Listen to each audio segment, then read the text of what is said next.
कैसे हो बेटा? माँ जी प्लीज आप यहाँ पे छुप जाइए, मुझे ना आपको कुछ दिखाना है, प्लीज माँ जी।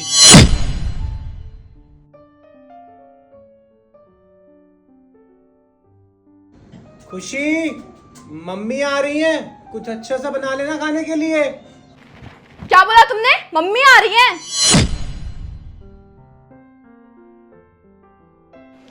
यार मुझे एक बात समझ नहीं आती, तुम्हारी मम्मी ने लगा क्या रखा है?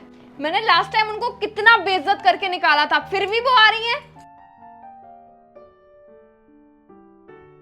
तुम्हें क्या लगता है मैं तुम्हारी नौकरानी हूँ? पहले तुम्हारे लिए खाना बनाऊं, फिर वो तुम्हारी माँ आके बैठ जाए, फिर मैं उनके लिए खाना बनाऊं? अरे भाई, उनको तो सुबह चाय चाहिए, फिर दोपहर में खाना चाहिए, फिर शाम को चाय चाहिए, फिर खाना चाहिए। मेरे बस की नहीं है,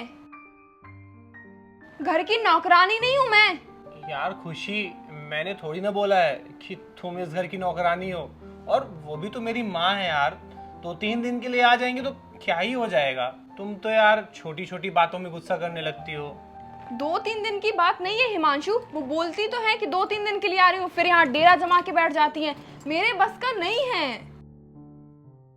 तुम उनको मना कर दो कि वो यहाँ पे मत आए। खुशी, हम भी तो उनके बच्चे हैं ना, क्या उनका दिल नहीं करता हमसे मिलने का? और अगर वो 2-4 दिन यहाँ रह के चली जाएंगी तो क्या हो जाएगा, हमें भी मौका मिल जाएगा ना उनकी सेवा करने का। और देखो खुशी, वो हमारी माँ है और हमारी रिस्पॉन्सिबिलिटी बनती है उनकी सेवा करने की, लेकिन तुम्हें तो बहाना चाहिए होता लड़ने का बस। देखो हिमांशु, मैंने कब मना किया कि वो हमारी रिस्पॉन्सिबिलिटी नहीं है? हम उन्हें भेजते तो हैं हर महीने पैसे, फिर उन्हें क्या चाहिए? पैसे तो ले भी लेती हैं और साथ में आके डेरा भी रख लेती हैं। देखो मुझे कोई बात नहीं सुननी है, तुम उनको फोन करो और मना करो कि प्लीज वो यहाँ मत आए। वो तो घर से निकल चुकी हैं, अब तुम क्या कहती हो मैं उन्हें फोन लगा के मना करूं? थोड़ी देर में तो पहुंचती होंगी, थोड़ी तो समझदारी वाली बात करो यार खुशी। पहुंचने वाली है ना वो? ठीक है, पहुंचने दो, आने दो यहाँ, फिर मैं उनको बताती हूँ। मैं उनकी ना उनको औकात दिखाऊंगी, और मैं उनको ऐसा जलील करूंगी ना, ऐसा जलील करूंगी कि वो जिंदगी में इस घर की तरफ दोबारा मुड़ के नहीं देखेंगी। शाबाश बेटा, शाबाश। मम्मी,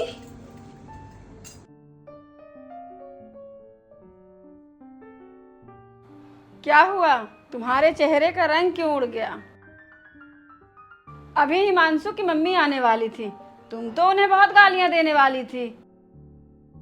अब ना वो गालियां तुम मुझे दो। अब क्या हुआ? अब तुम्हारी मम्मी खड़ी हैं तो इज्जत आ गई मन में।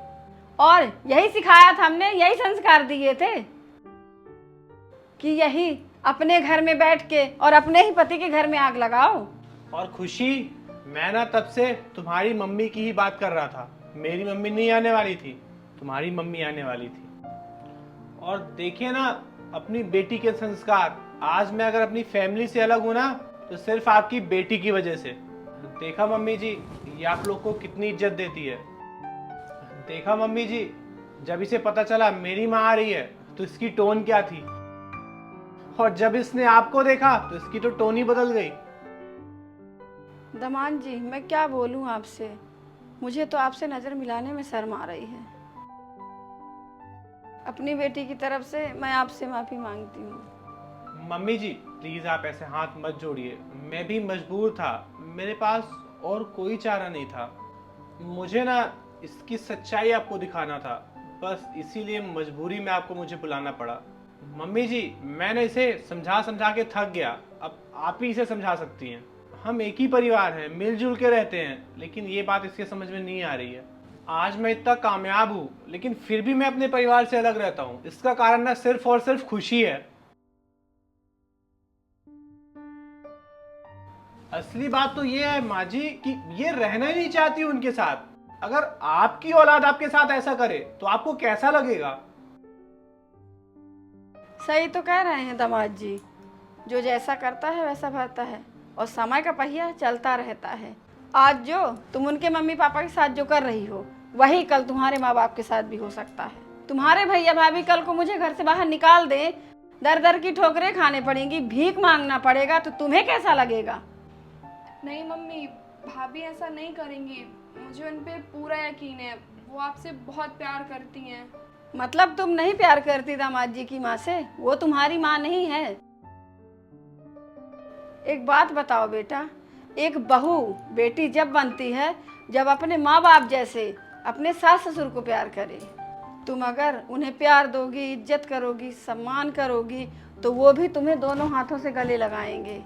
सॉरी हिमांशु, ऐसा कभी नहीं करूँगी। तुम्हारे मम्मी पापा को अपने मम्मी पापा की तरह मानूंगी। आई प्रॉमिस, मैं आगे से उनसे कभी बदतमीजी से बात नहीं करूँगी। समझ आ गया है कि परिवार क्या होता है, चाहे आपके माता पिता हो या मेरे माता पिता हो। मैं आगे से ऐसा कभी नहीं करूँगी। आप प्लीज़ मुझे माफ़ कर दीजिए। खुशी, इसलिए तो मैंने तुम्हें समझाया है, और माफ़ी मांगने की कोई ज़रूरत नहीं है। मेरे माँ बाप हैं, थोड़ा उनको रिस्पेक्ट दिया करो। और जिस घर में माँ बाप का साया होता है ना, उस घर में खुशियाँ बनी रहती हैं। और खुशी, तुम्हें ये कौन सा नया शौक चढ़ गया है, वो आजकल की लड़कियों वाला, अलग रहना है, अलग बनाना है, अलग खाना है। और खुशी, छोटी सी ज़िंदगी है, मिलजुल के रहते हैं ना सबके साथ। माँ जी, मैंने इसको अपनी तरफ से समझा दिया है, बाकी आप समझा दीजिएगा। माँ, आप बैठिए, मैं आपके लिए चाय बना लाती हूँ।